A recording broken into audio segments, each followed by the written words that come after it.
یہ کہ اذان سننے والا کیا کرے۔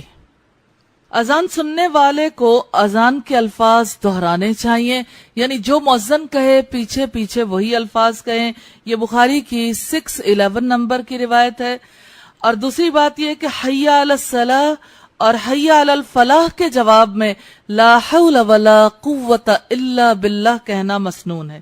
بخاری کی روایت ہے 613۔ اور تیسری بات یہ کہ ایک مؤذن کا جواب دیا جائے گا، جتنے مؤذنوں کی اذان سنائی دے سب کا جواب دینا ضروری نہیں ہے، کہ حدیث میں موجود حکم تکرار کا تقاضا نہیں کرتا۔ جیسے ہمارے یہاں کافی لوگ ایسے ہیں جو اذان کا عام حالات میں جواب نہیں دیتے، لیکن جب مجلس میں بیٹھتے ہیں تو کہتے ہیں ساری اذانوں کا جواب دیں، تمام اذانوں کا جواب دینا چاہیے۔ تو یہ بات کلیئر ہو گئی کہ تکرار کا حکم نہیں ہے، ایک اذان کا جواب دینا کافی ہے۔